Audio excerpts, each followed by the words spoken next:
We're going to get into this week's deep dive, which was a Reed selection. He It selected was. Stanley Kubrick's Barry Lyndon. So go ahead and take it away.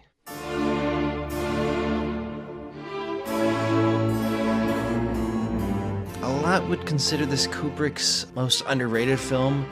It's this 3-hour epic about fatherhood, legacy. The film is a beautiful film, one of the most beautiful films you will ever see in your life. It's like a painting. Every shot is made to look like a painting. Even the characters, they're sitting down for like a lunch in like some kind of hall, and like all the people sitting down are like, they're like perfectly postured. They all look like they were drawn from a painting back in the day, back in the 1700s. It's such a beautiful and precise looking film. That was my favorite part of it. That's dumb to say for a Kubrick film, but I even put that in my review. That's the one just striking thing. Kubrick obviously was a photographer, and he had a photographer's eye, and like every frame of this looks like it was just composed for the max, just like a photographer would compose a picture. He was so fantastic with zooms in this movie. It'd be zoomed in on like a solid portion of like an army while like doing a march or whatever, marching towards the camera, and then he would like zoom out and it would just expose more and more of this army and more of this crowd. We go to the nicest mugging that will ever happen. It's so polite In the history of things. This is the funniest scene. It's one of my favorite scenes of the whole movie. It really is. It's so funny. He's just like...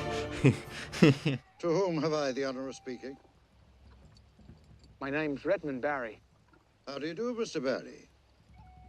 And now I'm afraid we must get on to the more regrettable stage of our brief acquaintance. Turn around. And keep your hands high above your head, please. It's like the entire thing just being so polite throughout the whole thing. He even, Raymond Barron says, listen, can I at least have my horse? Can I be allowed to keep my horse? I should like to oblige you, but with people like us, we must be able to travel faster than our clients. Good day, young sir.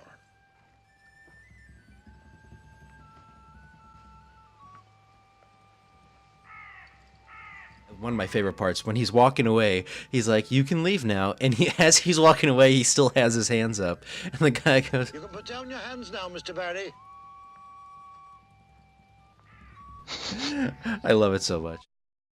Kubrick wasn't so concerned whether you liked or hated anyone in this film, because there's moments, especially with Barry, because you're with him the entire film, where you're on his side, and then you're like, okay, he's kind of dumb, but I'm still on his side. Yeah. And there are moments where you're like, okay, he's a bad person, and I don't like him. And then something will happen, you're like, oh, well, I kind of like him. Yeah. And it's just all over the place. Like, Kubrick's not concerned whatsoever with how you feel personally about any of the characters. And that felt like realistic to me, because everyone has their pluses and minuses and times where they're good or bad. We get to the duel, which is honestly a perfect scene. It's perfect and it's cringy.